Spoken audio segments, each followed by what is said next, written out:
Next panel's focus will be on the ethics of serving as a court-appointed neutral. As they come up, what you'll notice from the program is that we have folks literally from around the country. And I think, I'm sorry? Oh, yeah, yes. And Nancy Welsh, Professor Welsh is participating remotely. I don't know if she is currently in Texas or is otherwise on the road, but she's joining us remotely. Otherwise, in person, we've got Kristen Blankley, professor from Nebraska College of Law, who's going to be moderating. Dennis Rendelman from Chicago area, and Marla Greenstein, who definitely gets the prize, coming from Alaska.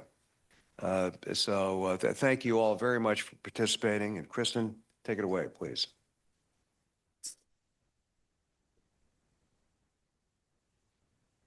And we have slides for this presentation as well.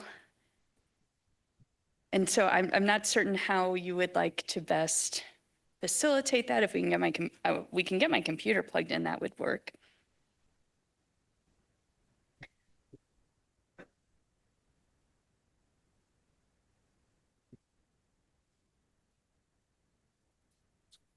Yeah, do you want me to log in?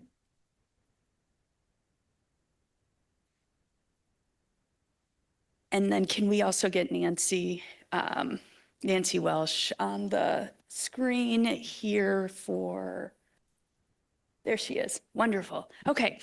So the first thing we were going to do is briefly introduce ourselves. And so I'm Kristen Blankley. I am from the University of Nebraska College of Law, where I specialize in all issues ADR. I've been working with Merrill and the court-appointed neutrals for about 4 or 5 years now, coming in as an ethics expert, consultant, whatever word you want to use. I will, we can go down the line. I'm Dennis Rendelman. It's DLE. And I am former ethics counsel in the Center for Professional Responsibility at the ABA, serving with the Standing Committee on Ethics and Professional Responsibility. And I'm Marla Greenstein. Yes, I did come from Anchorage, Alaska. I happened to have come via Louisville, Kentucky, where I was at a national conference on judicial ethics from the National Center of State Courts last week. So it wasn't quite as impressive a trip to come here today. But my role as Executive Director of the Alaska Commission on Judicial Conduct is I am the person who enforces the Code of Judicial Conduct for our state. I work for a commission of 9 people, and we also give ethics advice to judges. My connection with this program, this committee, is I'm a longstanding member of the American Bar Association Judicial Division, and I am vice chair of the Judicial Division Ethics and Professionalism Committee. And in prior life, I have to always mention that Bill Johnston and I worked together on the board of the American Judicature Society, which really was on the forefront of judicial ethics work for many decades. All right, and Nancy. And I'm Nancy Welsh. I am a professor of law, the Frank W. Elliott Jr. Professor of Law at Texas A&M University School of Law. I'm also the director of our dispute resolution program. We've sort of taken over ADR, and we're named the Aggie Dispute Resolution Program. I previously served as chair of the dispute resolution section and write regarding all of the different sorts of dispute resolution processes, negotiation, mediation, arbitration. So it's really interesting being here. I really enjoyed the first panel.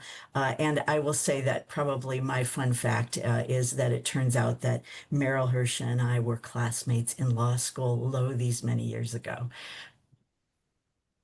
Okay, thanks. Oh, and thank you so much. This is awesome.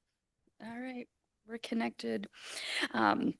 So what we're going to do over the next hour and 15 is to briefly give you an overview over which rules apply to, which ethics rules applies to court-appointed neutrals. I will say that Rule 53 in the Code of Judicial Conduct are the two rules that explicitly apply to court-appointed neutrals, really at all times. The other two sets of rules, the rules for lawyers, for court-appointed neutrals who are lawyers, have some application, and the ADR rules for ADR professionals, ethics rules for ADR professionals have potential applications, and we'll go over these four really areas of types of ethics that might apply, and then we have a handful of hypotheticals, and we will start by giving our thoughts on the hypotheticals, but we're happy to have your thoughts as well, and to open things up for discussion when we get to our ethics hypotheticals.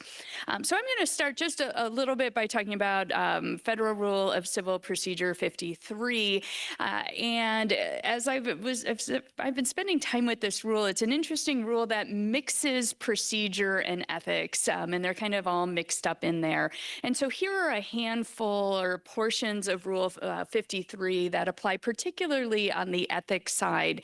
And Rule 53A discusses scope, and as the ACAN bench book notes, the appointing order is the most important document that a court-appointed neutral can have. And so that appointing order needs to specify what are the duties that the court-appointed neutral can do.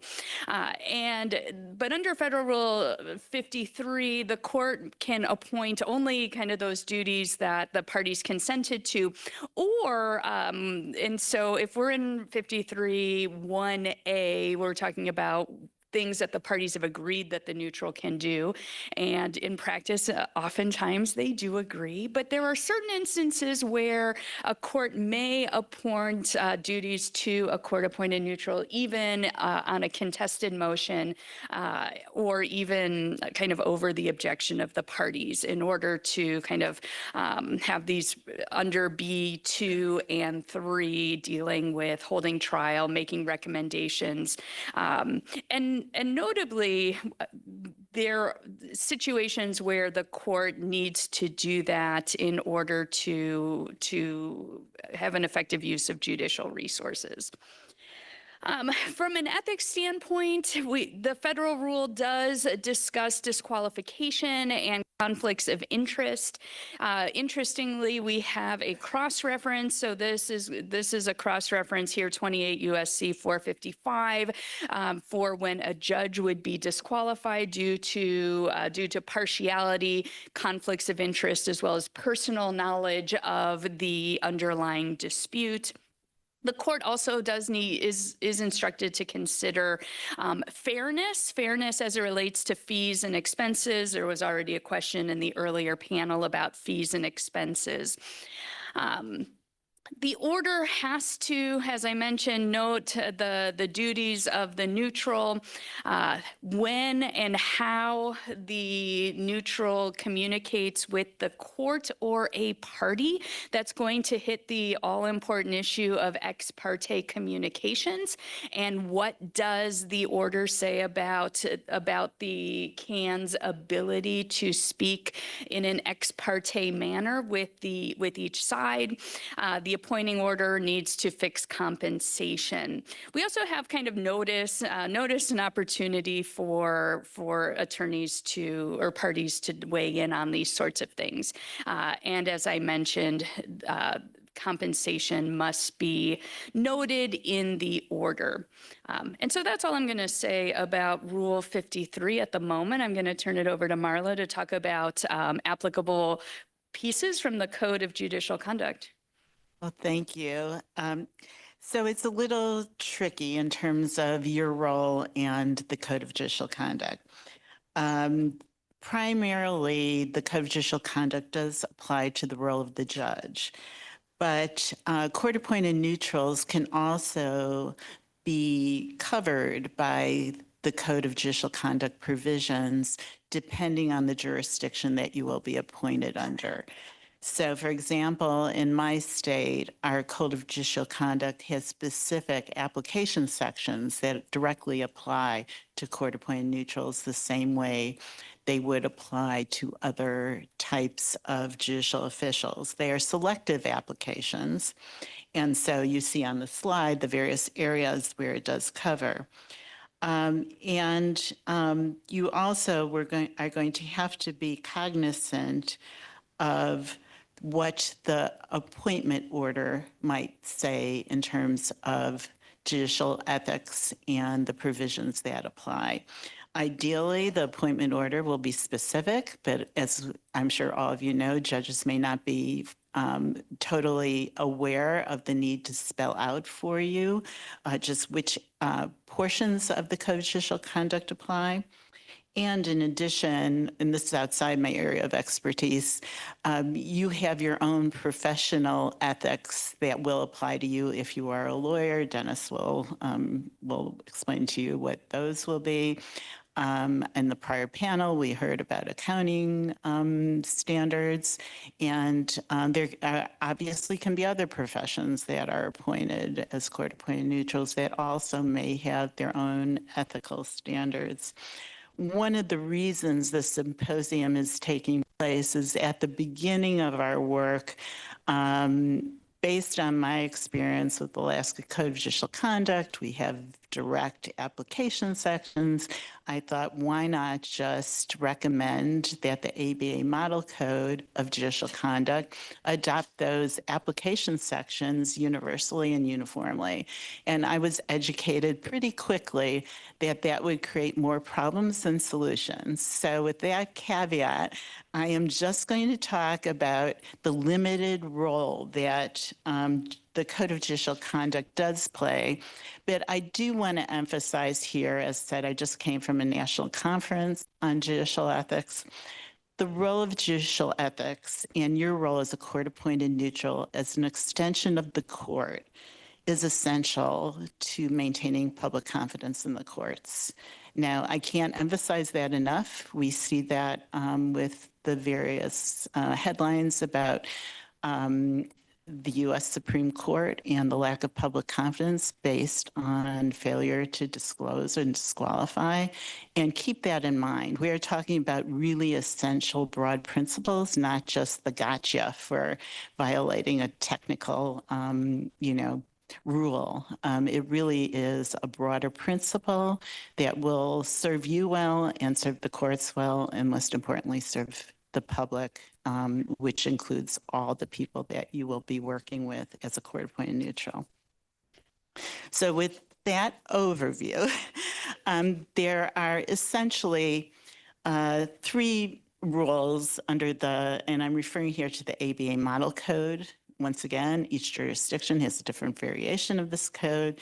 For those of you at the federal courts, you should familiarize yourself, if you're not, with the federal code. The federal code still uses the old form of the canons. The ABA Model Code was revised a couple of times to change the structure, so now it's in the form of rules. The same principles apply, principles have not changed. So for the Code of Judicial Conduct considerations, the most essential, as I said, because I'm totally focused on public confidence in the judiciary, is maintaining impartiality and the appearance of impartiality. So that's an overriding principle, regardless of any other ethical considerations that may be specific. Keep that in mind as your guiding principle. And while Rule 1.2 applies to judges in all their activities, obviously courts are aware that as a court-appointed neutral, you have other aspects of your life. And you maintain your First Amendment rights and all those things. So the court-appointed neutral, the maintaining impartiality and appearance of impartiality is limited, first of all, to your term of appointment, and may also be even more specific than that. Disqualification and disclosure, I think, is essential. And once again, I alluded to the lack of public confidence in the U.S. Supreme Court right now. So, Rule 2.11 covers disqualification and disclosure for judges. That should be a good general guide for you. Once again, check in with your court that is providing you with your appointment so that you can comply with their expectations on disqualification and disclosure. The federal courts specifically have very specific ones, so I won't even pretend to understand what's the details of what that disqualification and disclosure would be in your role there. But there is guidance for you, and if you do federal work, there's great administrative support in the Administrative Office of the U.S. Courts if you have any questions in that. And it also provides, Rule 211 also provides for waiver after disclosure. Once again, I would check with your court to see what their waiver procedures are and get guidance if that becomes an issue. And then finally, the prohibition on ex parte communications. That gets a little tricky because you're going to be often serving, and we'll talk in some of our hypotheticals, in your role as mediator.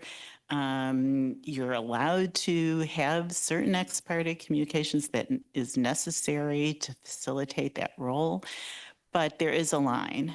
And especially if you are going to serve also as a fact finder. So I think one of our hypotheticals will highlight that tension very well.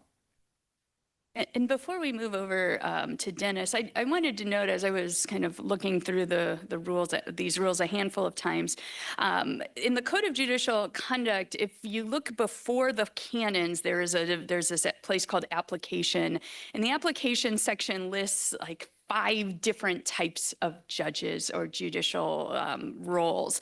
And 3 of those have application to the role that we are talking about. There are 3 different variations of part-time judges acting under appointment. And so while it doesn't use the word, I don't believe it uses the word either master or certainly not court-appointed neutral. The idea is that these court-appointed neutrals are bound explicitly by the Code of Judicial Conduct. However, depending on which of those 3 part-time roles you are in, it essentially says you're bound by this, but not these things. And it's slightly different for each of them.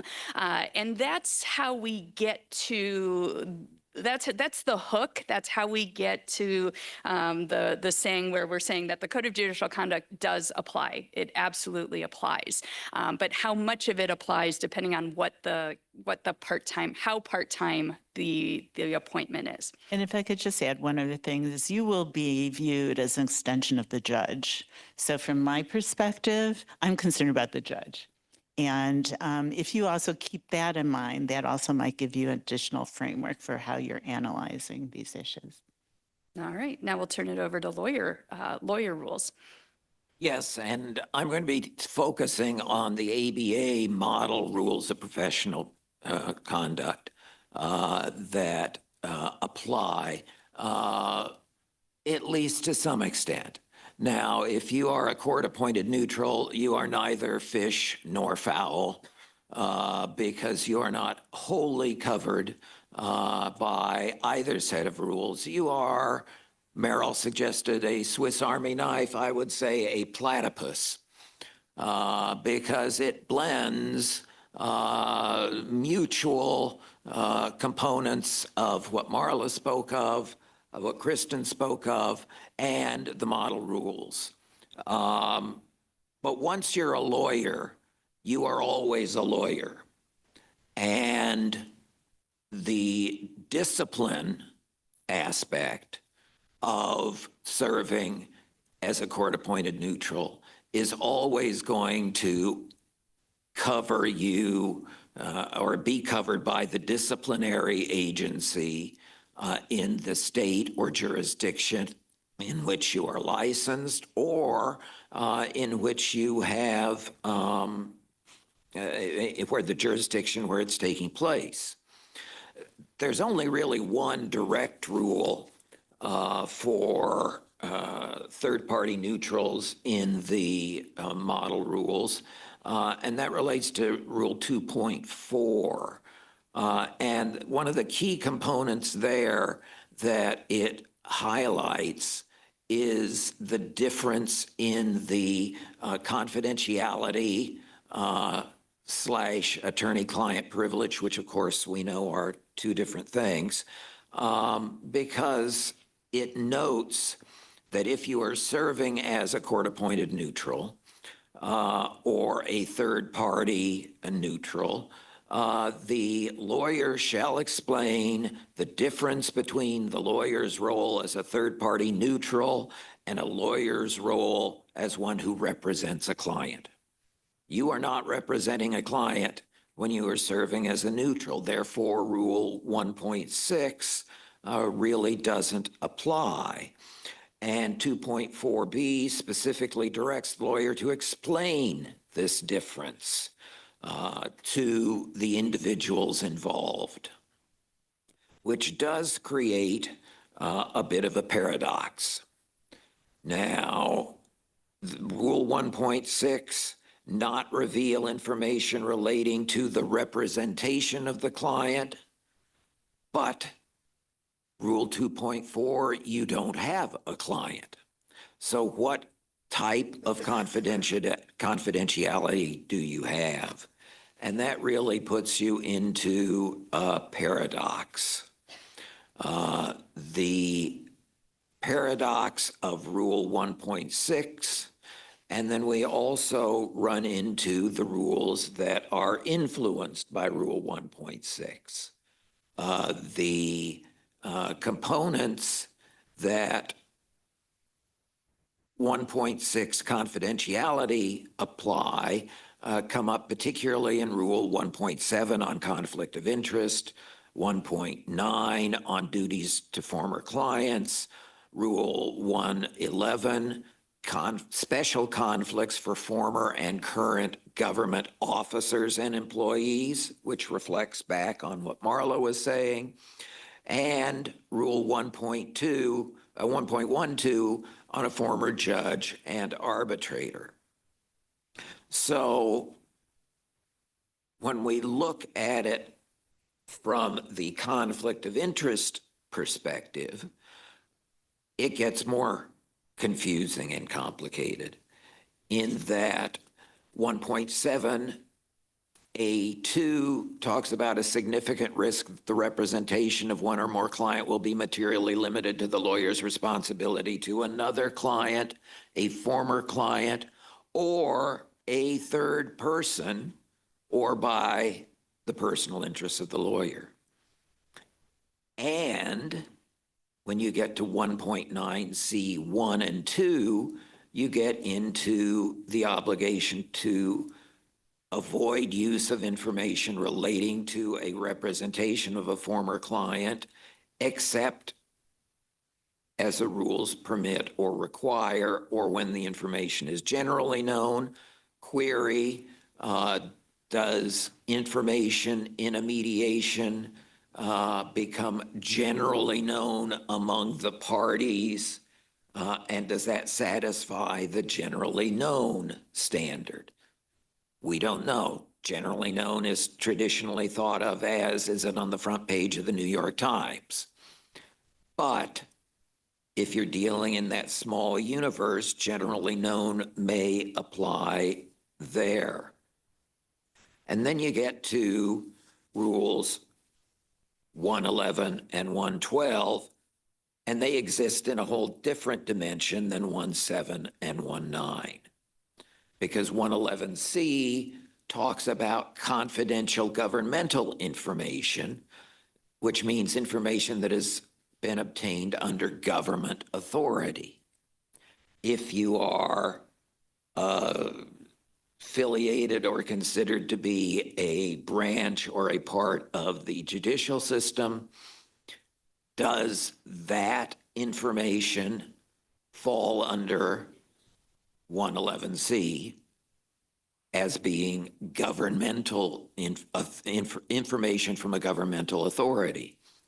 And then you get to Rule 1.12 comment C specifically states that where third-party interests do not have information protected by Rule 1.6, by general rule, then you typically owe parties an obligation of confidentiality.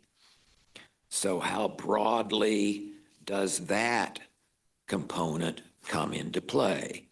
When you look at C, it talks specifically about representation of a client.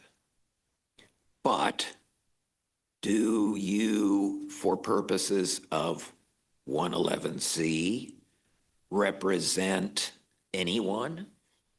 Do you represent the mediation arbitration process or the judge? And how will this play into your practice later regarding conflicts of interest? But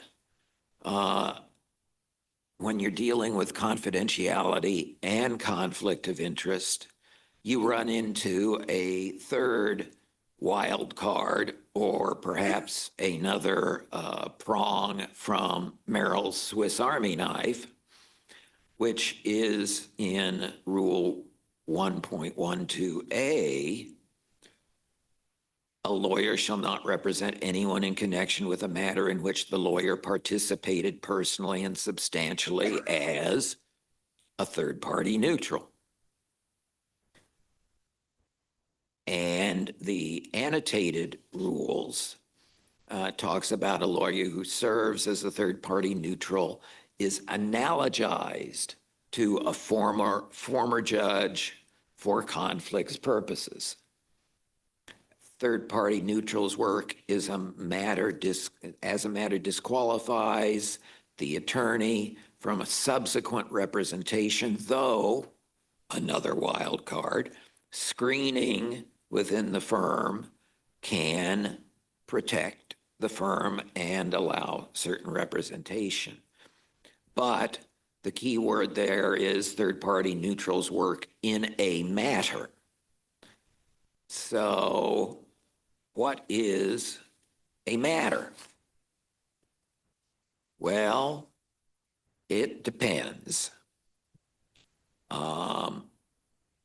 If the neutral is considered a former or current public officer or employee of the government, Rule 111 protects confidential government information. If simply considering a third-party neutral who participated personally and substantially, Rule 112 analogizes the third-party neutral to the former judge, and the degree of confidentiality may vary. And a lot of this goes back to what Marla said is the most important part of the neutral's education or empowerment, which is, what does it say in the appointment? What has the judge said in the appointment? And should there be some reference to what rules are going to apply and how they're going to apply? But then what is a matter? Used in 111C, matter includes any judicial or other proceeding, application, blah, blah, blah, involving a specific party or parties. And any other matter covered by the conflict of interest rules of an appropriate government agency. Well, are you part of a government agency because you've been appointed by the judge? Again, something that's unclear.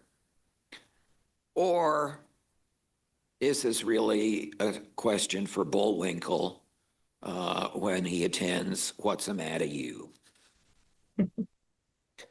So we don't address in the model rules of professional conduct any of these issues in a clear, straightforward manner. Now, Merrill mentioned earlier there was a new ethics opinion that just came down interpreting 4.2, and it doesn't necessarily provide much light or clarity. There's been a lot of discussion about whether the model rules or the model code, as Marla mentioned, should be amended to address this issue of the roles of third-party neutrals. And it may come to that at some point.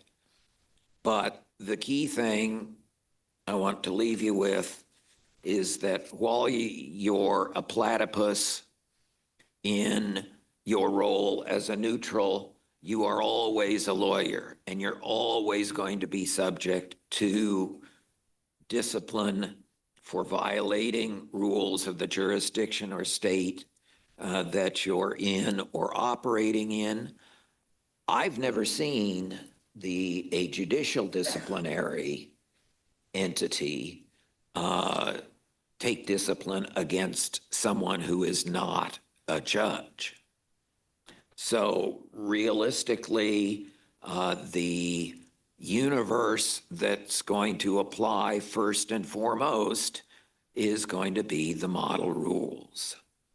And you need to look at those first as you are looking at your appointment order, your task, your Swiss Army knife of duties in the process.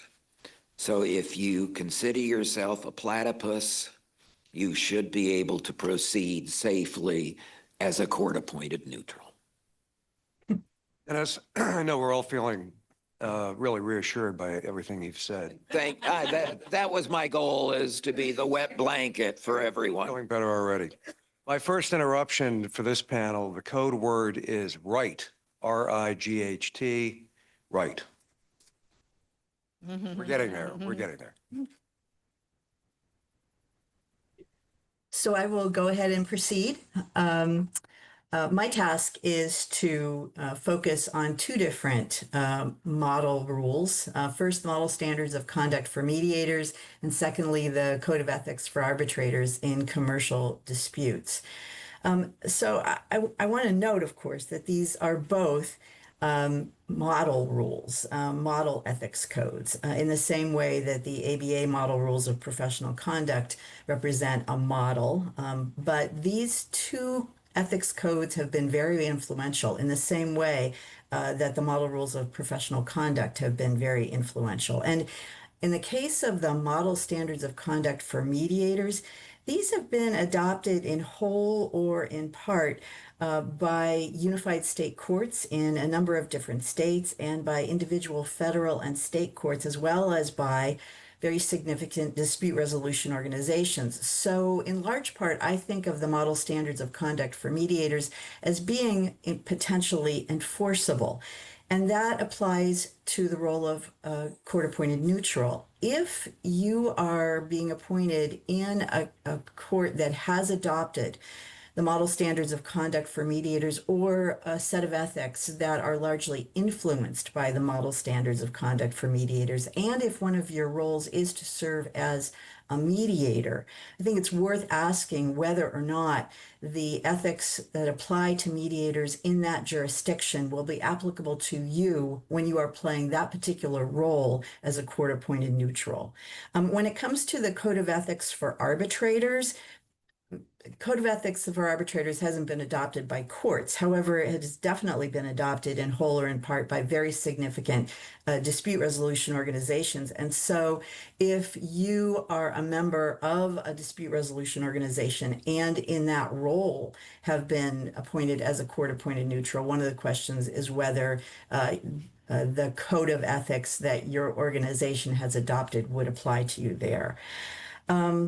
So I also want to say, in connection with the model standards of conduct for mediators, for orders that provide that you are going to be facilitating negotiations between the parties, hopefully helping them reach a settlement, it's going to be important, I think, to ask whether you are thus playing the role of mediator, or whether, because you're a facilitator, it is something other than the role of mediator.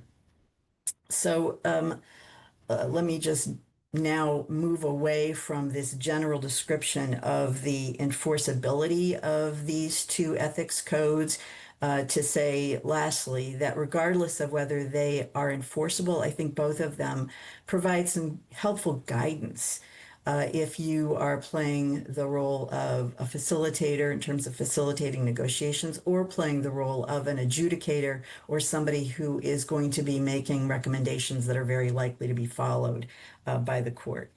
I've divided my presentation really into 4 parts, and I'm still in the first part.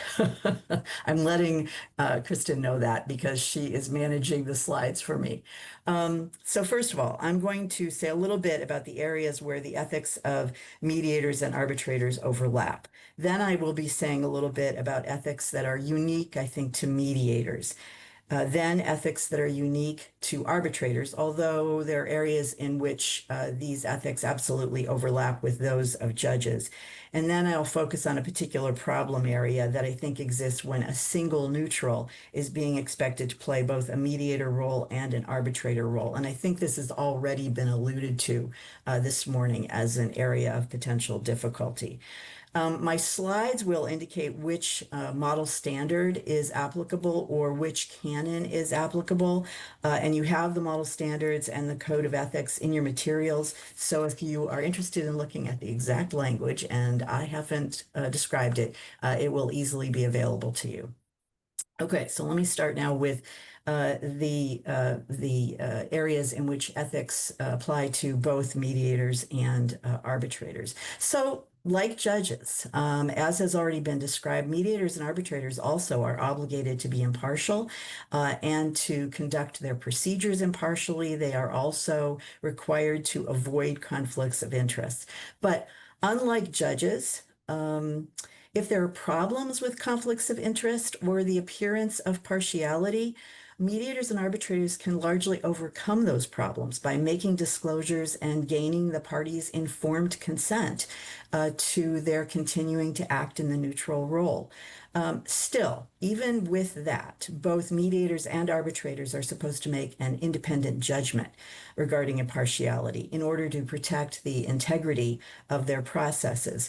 The model standards of conduct for mediators are particularly strong in this area. They specify that if a mediator's conflict of interest might reasonably be viewed as undermining the integrity of the mediation, a mediator shall withdraw from or decline to proceed with the mediation regardless of the expressed desire or agreement of the parties to the contrary. There is language in the Arbitrator Code of Ethics as well, but it's written in terms of should rather than shall. Turning to confidentiality, both mediators and arbitrators have an ethical duty to protect the confidentiality of what they learn in mediation and in arbitration. These are viewed as being private processes. So in the case of mediation, even the judge who has referred a case to mediation may not learn from somebody appointed as mediator what went on inside the mediation unless the mediator has the consent of the parties to reveal that to the judge. Now, it is possible for a mediator to reveal to the court whether a case settled, whether people who were required to show up did so, whether they complied with other objective requirements, but in general, not permitted to let the judge know about mediation communications that occurred. Notice that even with the fact that when a judge is needed to enforce a mediated settlement agreement or enforce an arbitral award. It is not the mediator or arbitrator who is revealing to the judge the terms of that settlement or what the award contains, but instead the parties who are providing that information to the judge in order to gain the enforcement power of the court. Now we're going to turn to some ethics that are unique to mediators. So, Kristen, there you go. So the first one is very unique. Arbitrators don't have this obligation. Judges certainly do not. Mediators have an ethical obligation to facilitate the parties' exercise of self-determination. What does that mean? This is a consensual process. The mediators are supposed to be there to help the parties come to a voluntary, uncoerced decision in which each party makes free and informed choices as to both the process and the outcome. Mediators also have an ethical obligation to avoid playing a role other than mediator, which is sort of ironic given that the focus of our symposium today is on the Swiss Army knife. The sorts of roles that are of concern in the model standards of conduct for mediators are adjudicative roles. The only way in which a mediator ethically is supposed to play one of these other roles is with the party's informed consent. And this does then require the mediator to advise the parties of the implications of a change in process, and also that a mediator who undertakes such a role assumes different duties and responsibilities that may be governed by other standards. And so this suggests to me that if court-appointed neutrals are operating under the model standards of conduct for mediators or whatever ethics code has been adopted by a jurisdiction for mediators, it is going to be really important for that neutral to disclose to the parties exactly how this change in role could influence both the mediation process and, if necessary, the adjudicative process. And one of the big differences between mediation and arbitration and really judging most of the procedures that we have talked about thus far today is that mediation usually involves placing the parties in separate rooms and engaging in shuttle diplomacy. This is called caucusing. And while the parties are in those separate rooms and when the mediator is meeting with them, the mediator has an ethical obligation to protect the confidentiality of what they have said in those rooms. So it's not just that the mediator is going to keep confidential from anyone outside the mediation what was said. Now, this is an obligation of confidentiality that applies as between the parties. So the model standards specifically say a mediator who meets with any persons in private session during a mediation shall not convey directly or indirectly to any other person any information that was obtained during that private session without the consent of the disclosing person. I'm going to be returning to this issue and this complication of confidentiality as between the parties in just a bit. Now, if you could turn to the next cluster here. What are some ethical obligations for arbitrators that are unlike the ethical obligations of mediators? I want you to notice that these ethical obligations are more like the ethical obligations of judges. Well, first, arbitrators are required to uphold the integrity and fairness of the arbitration process while providing for efficiency. They're supposed to be even-handed, provide for the right to be heard, provide for an open, transparent process. I want you to notice for a second how that's inconsistent with putting people in different rooms. Under the Code of Ethics, normally arbitrators are not supposed to be engaging in ex parte communications, much like judges. On the other hand, unlike judges, there's an exception. If the parties have agreed to ex parte communications, or if applicable rules permit ex parte communications, then arbitrators are permitted to engage in them. Why is that? Because arbitration is a creature of the party's contract, not the same as judging.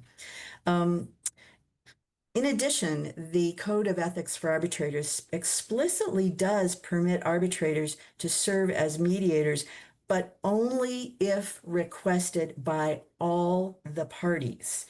It's interesting that there is this huge difference, I think, between what is said in the Code of Ethics about this for arbitrators as compared to mediators. Mediators need to ensure informed consent. That same kind of language doesn't exist in the Code of Ethics for arbitrators.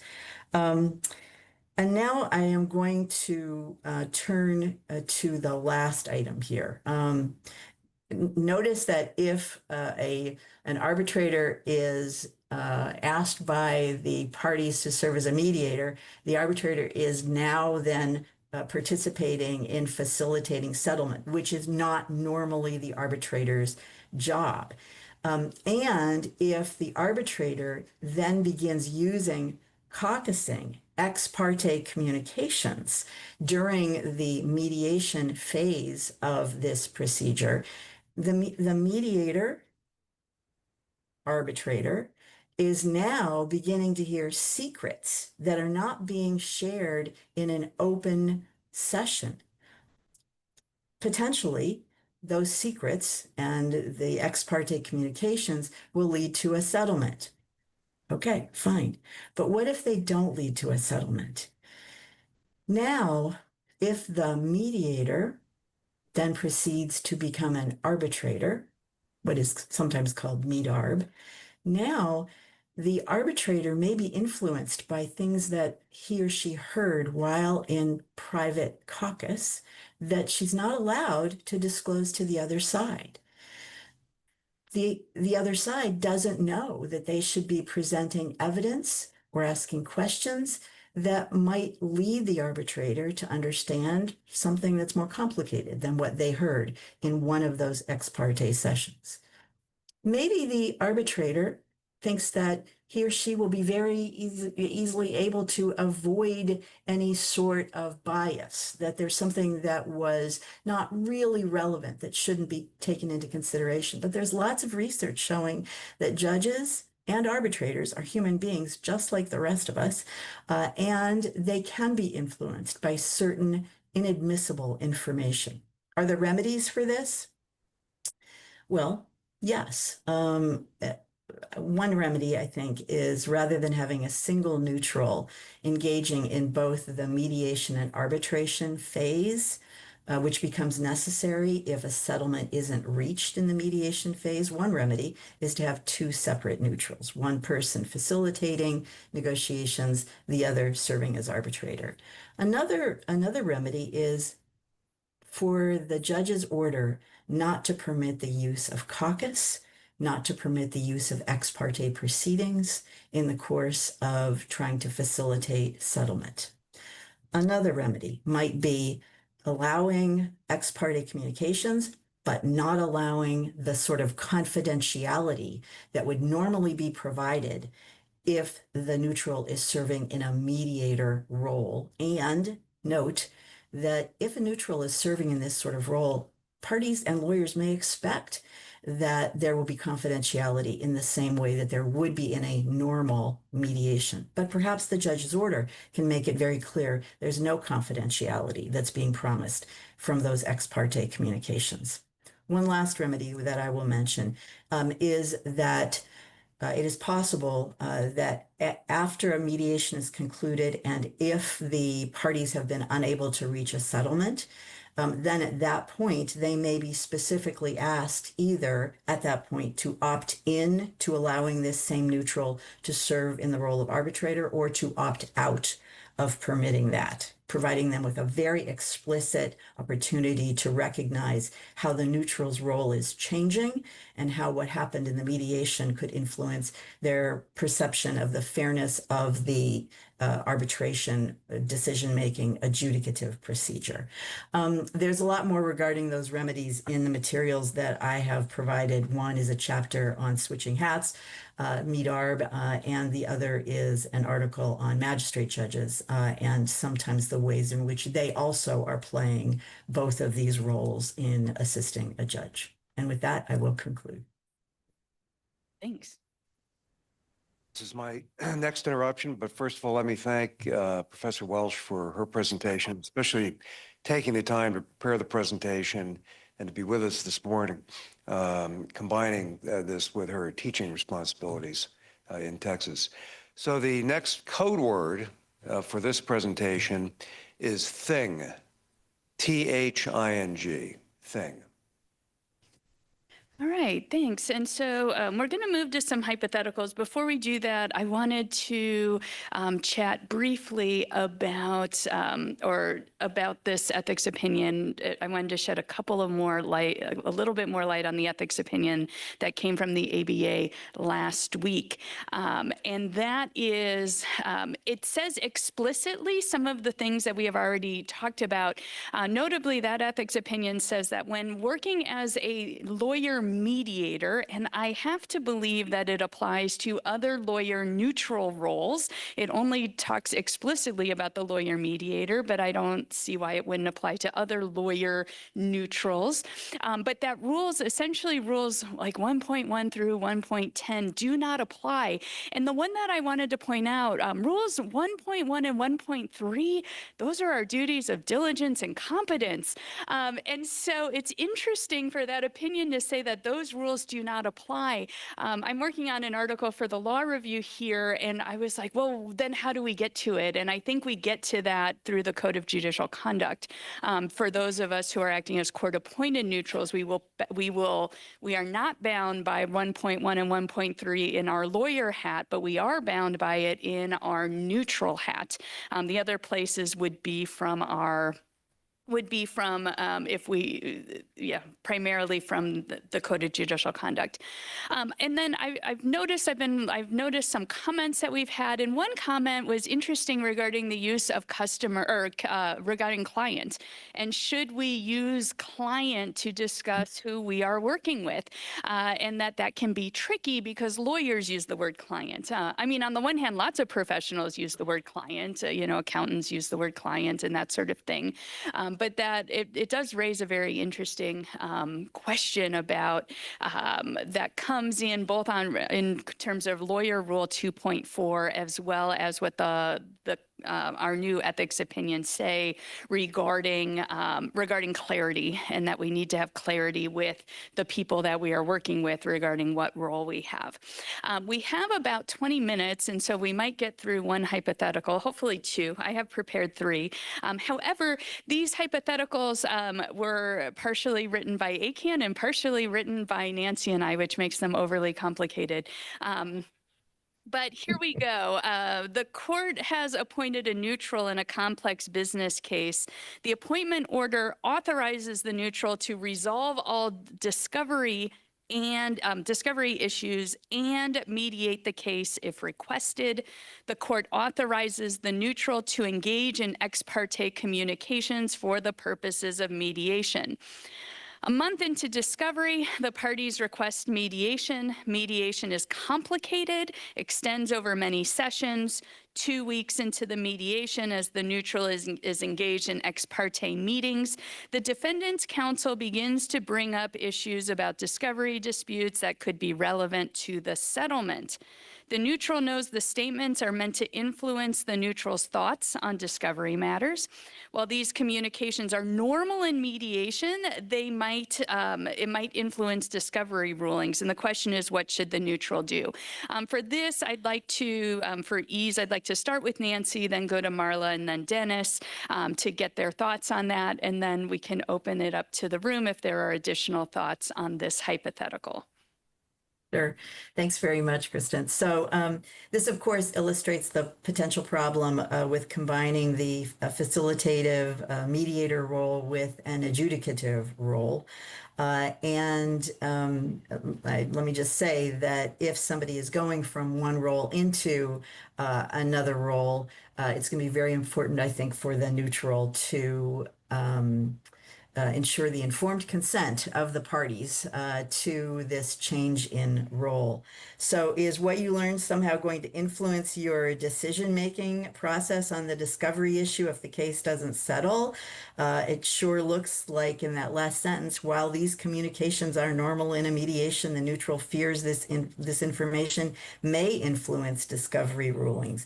Can you just forget what you heard? One of the questions for me is whether or not the order that the judge issued provides that these ex parte communications are supposed to be confidential. If there is no such provision in the order, maybe there should be. If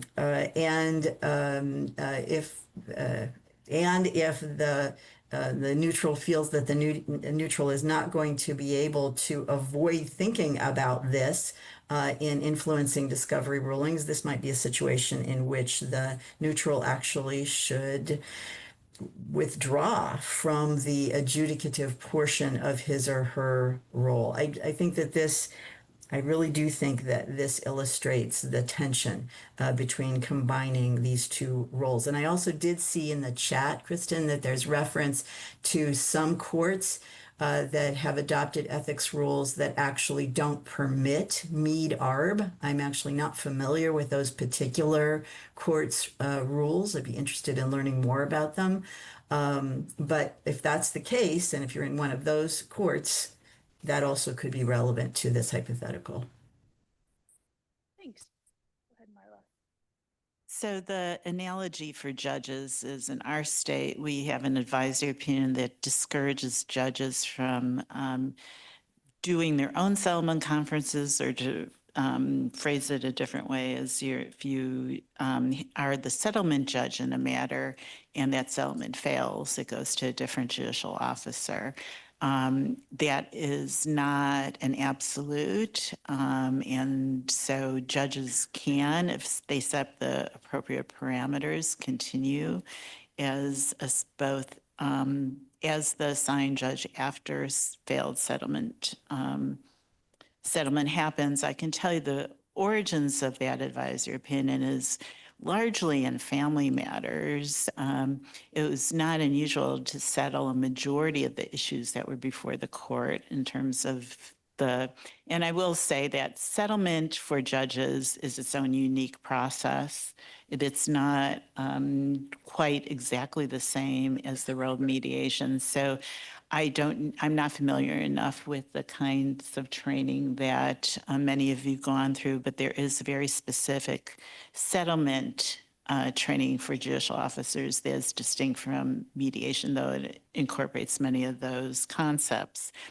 But in family matters, judges would, get an agreement to 90% of the issues, but then would go to trial, usually on certain property valuation things.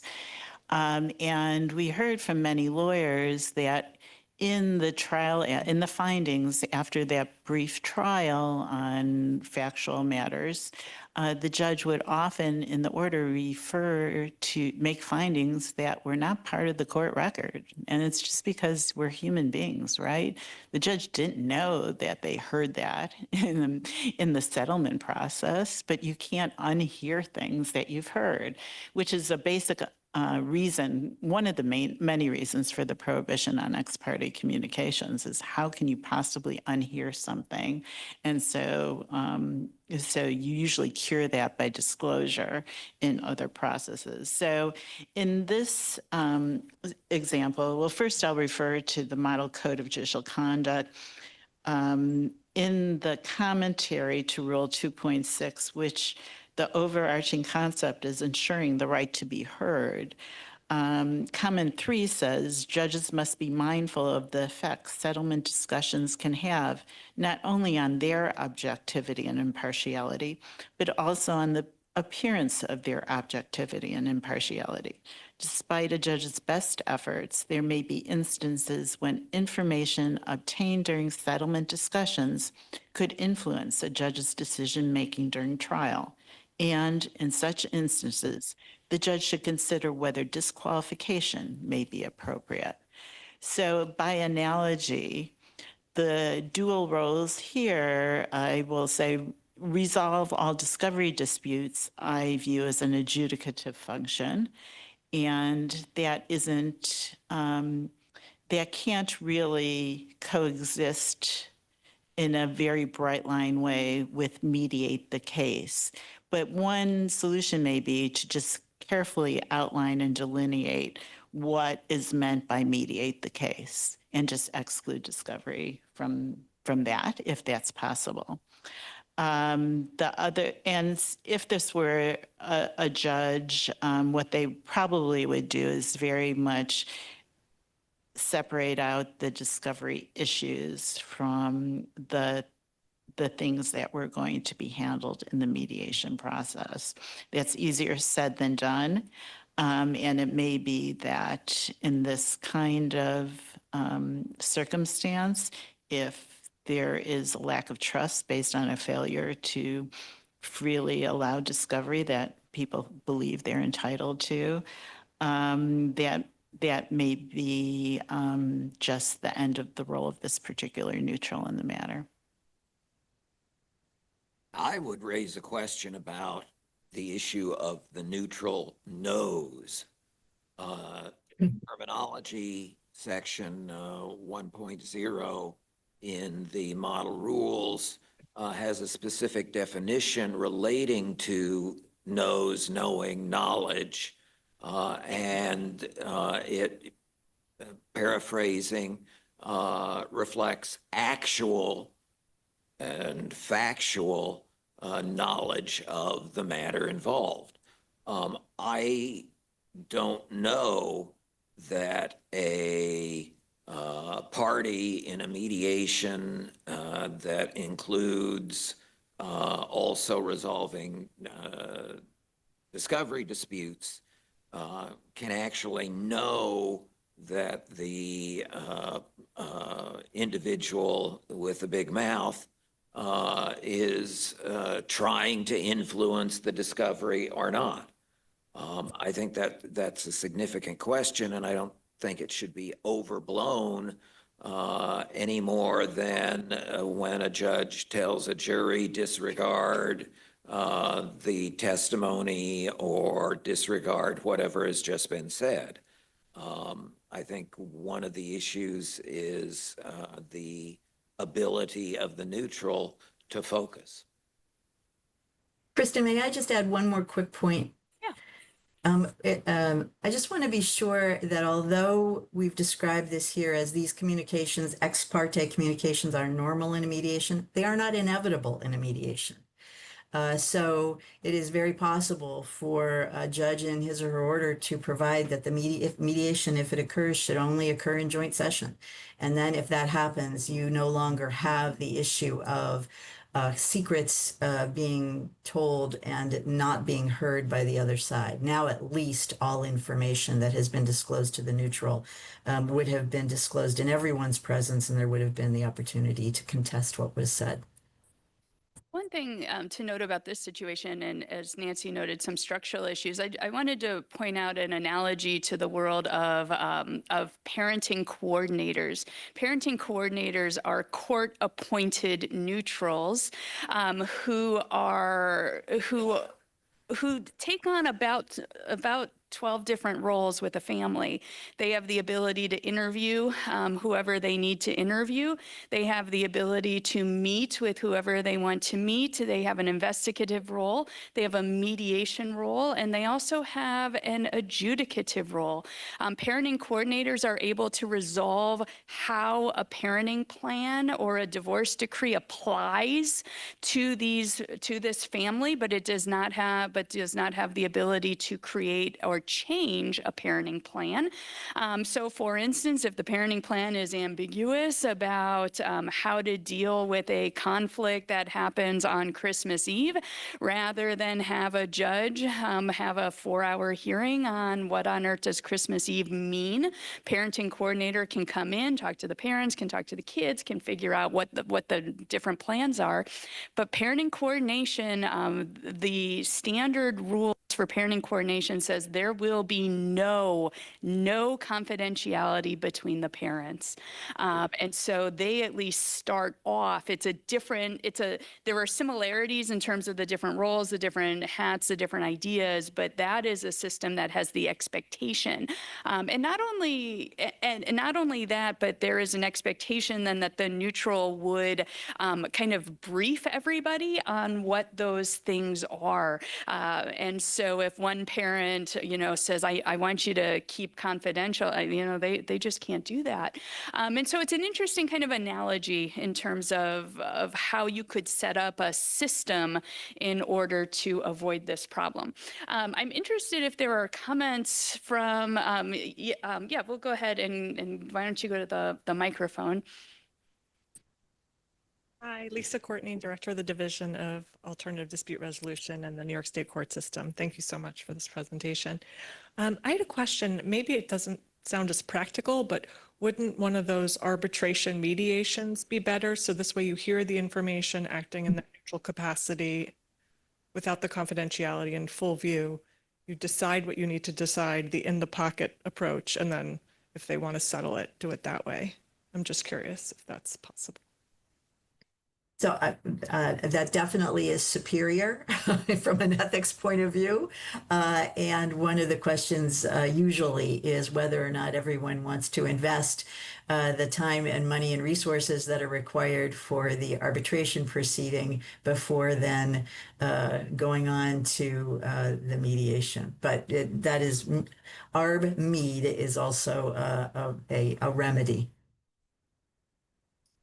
And Marla, maybe you can answer, part of the question I'm hearing is why should someone go through the court-appointed neutral route rather than just hiring somebody who is not court-appointed? And I don't know, Marla, if you have thoughts on that.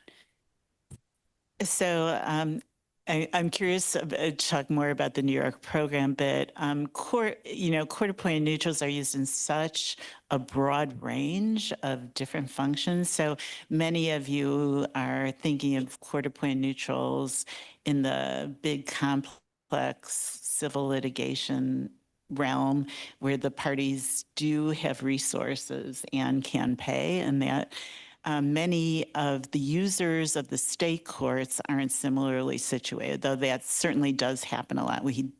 State courts do get complex civil litigation as well, and that is a common place where these are used, especially discovery masters are most often used in that complex litigation.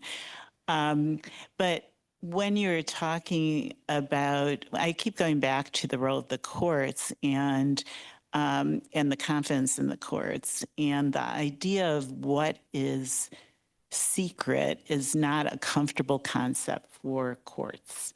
And so in general, courts start out with the assumption appropriately that that openness is the best process, and we all know there are circumstances where there are exceptions for that, but they are the exception. So I think there's some, it's such a broad area that it's so context dependent as most ethical things are, and it would definitely depend on the resources, the people, what they're using the court for. As you refer to family cases with a parent coordinator. I mean,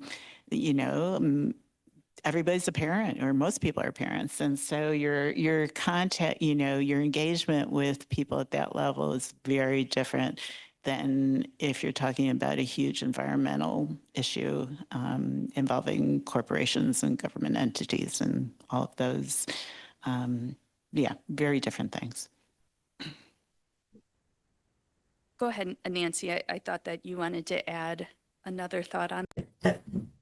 I actually did not, but I will say, though, that in listening to Marla, look, due process is really an important part of what the courts are providing, fair procedure.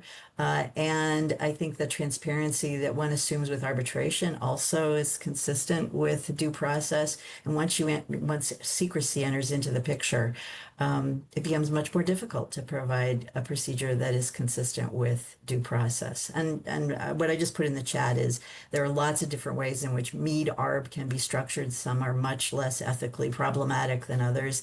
And I actually have a laundry list of different ways in which MEAD-ARB can be structured in the Switching Hats chapter.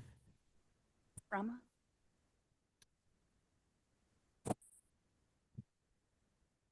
Hi, Rama Petkauskas. So I just wanted to offer perspective from the Queen's administration, how we solve for the confidentiality issues.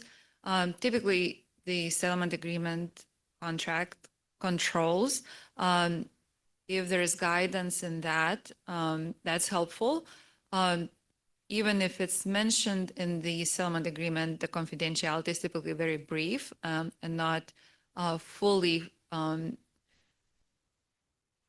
covered topics. So what we do is we typically seek court's order addressing confidentiality of documents, what to do with the claims information, who it can be shared with, how to address the protected information. So that's a tool we use, is seeking separate court order regarding confidentiality of information. And similarly, we may seek a court order on the conflicts of interest, because again, as Dennis went through, the rules are not clear and don't really apply to the settlement administration. So just wanted to offer that context. Thank you. Oh, go ahead. Yeah, there's a microphone right behind you. My name is Trish Garth-Hefner. I'm a court-appointed expert frequently out of Florida. I guess I had more of a statement and potentially a question as well, but often in mediation, I'm working with the outspouse for valuation of the operating business that's in question. And there are at times domestic abuse issues. So that's why caucus seems to be important. I like the idea of having, like what you were saying with the parenting plan, disclosing up front that everything is going to be shared. But oftentimes, at least where I'm physically located, the mediators will start right out of the gate. They'll do a brief introduction in terms of what the mediation is going to, how it's going, the process is going to take place, but then they'll immediately go to caucus because of dispute issues between the spouses.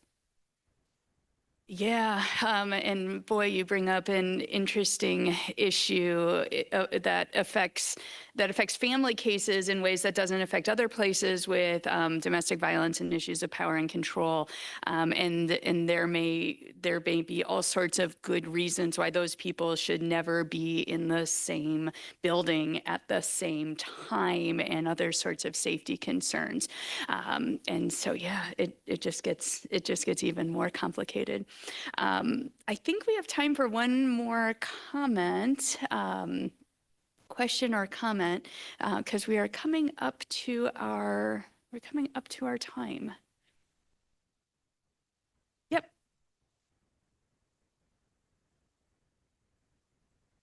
I guess I would just offer an observation as a mediator and focusing on the hypo.